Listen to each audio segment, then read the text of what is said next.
যে বেতন কমিশনের কথা বলা হচ্ছে, তাই না? যে সরকারি কর্মচারীদের বেতন কমিশন, তাই না? তো এখন সরকারি কর্মচারীদের সংখ্যা কিন্তু আমাদের দেশে কত?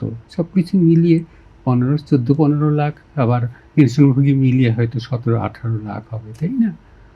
এ তাদের একটা অবশ্যই তাদের বেতন বৃদ্ধির প্রয়োজন আছে। তবে একটা জিনিস আমাদেরকে মাথায় রাখতে হবে যে আমাদের যে সীমিত সম্পদ, সেই সম্পদের আলোকেই সবাইকেই কিছু না কিছু ত্যাগ স্বীকার করতে হবে, তাই না?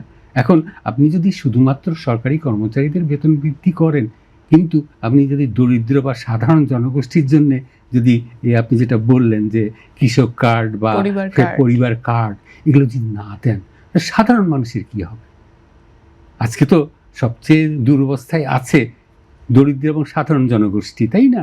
আপনি যে বর্তমান সময়ে মূল্যস্ফীতি বা কর্মসংস্থানের অভাব সব কিছু মিলিয়ে সাধারণ জনগোষ্ঠী কিন্তু নিম্ন আয়, বিশেষ করে নিম্ন আয়ের জনগোষ্ঠী এবং দরিদ্র জনগোষ্ঠী, তারা কিন্তু সবচেয়ে বেশি দুর্দশার মধ্যে আছে। এক্সট্রিম মশার কয়েল প্ল্যান্ট ফাইবার দিয়ে তৈরি, তাই সহজে ভাঙে না, সুগন্ধিযুক্ত ও নিরবিচ্ছিন্নভাবে জ্বলে। ডেঙ্গু, চিকুনগুনিয়া বাহি সহ যে কোনো মশার বিরুদ্ধে দেয় এক্সট্রিম সুরক্ষা।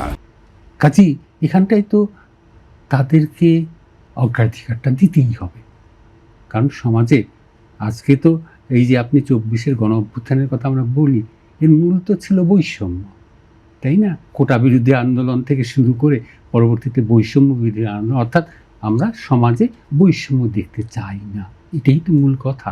তাহলে এই যে আজকে আপনি যদি এই দরিদ্র এবং স্বল্প আয়ের জনগোষ্ঠী, বিশেষ করে তাদের জন্য যদি এই সহায়তাগুলো যদি না দেন, তাহলে আপনি কি করছেন? আপনি বৈষম্যকে আরও বৃদ্ধি করছেন। কারণ সবচেয়ে যারা দুর্দশাগ্রস্ত জনগোষ্ঠী বাংলাদেশে, এবং তারাই তো সবচেয়ে বেশি সংখ্যায়, তাহলে এই সংখ্যাগরিষ্ঠ জনগোষ্ঠীকে যদি আপনি ডিপ্রাইভ করেন, তাহলে তো আপনি বৈষম্য দূর করার পক্ষে কাজ করছেন না। কাজেই আমি মনে করি যে অবশ্যই সরকারি কর্মচারীদের বেতন ভাতা বৃদ্ধি এটাও প্রয়োজনীয়, কিন্তু আমাদেরকে দেখতে হবে যে আমাদের প্রায়োরিটি কোনটা, কোন দিকে সবচেয়ে বেশি নজর দিতে হবে। অর্থাৎ আপনি দেখেন যে ওই যে আপনি বিভিন্ন রাজনৈতিক দলের যদি দেখেন, ম্যানিফেস্টো যদি দেখেন, তাই না? রাজনৈতিক ইশতেহার, কিন্তু অনেক কথা আছে তো, এবং সবগুলোই কিন্তু প্রয়োজন আমাদের। ওখানে কিন্তু যেগুলো আছে কোনোটাই কিন্তু আপনার অপ্রয়োজনীয় নয়, সবগুলোই প্রয়োজনীয়।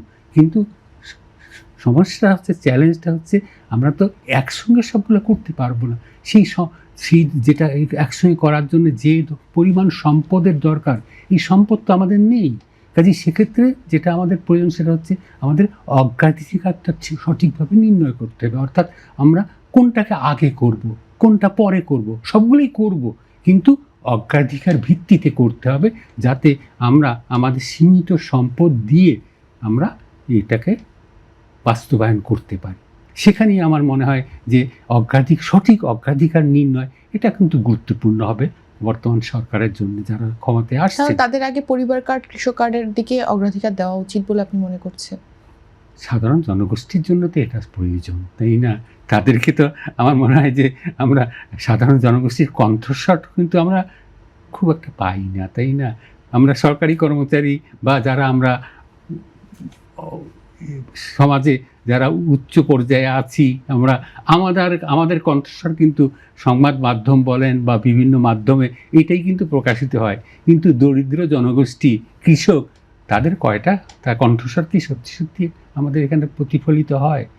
তারা তো অসংগঠিত একটা জনগোষ্ঠী, বৃহৎ জনগোষ্ঠী, দরিদ্র জনগোষ্ঠী, তাদের কণ্ঠস্বর তো আমাদের এই শহরে আমাদের কানে আসে না।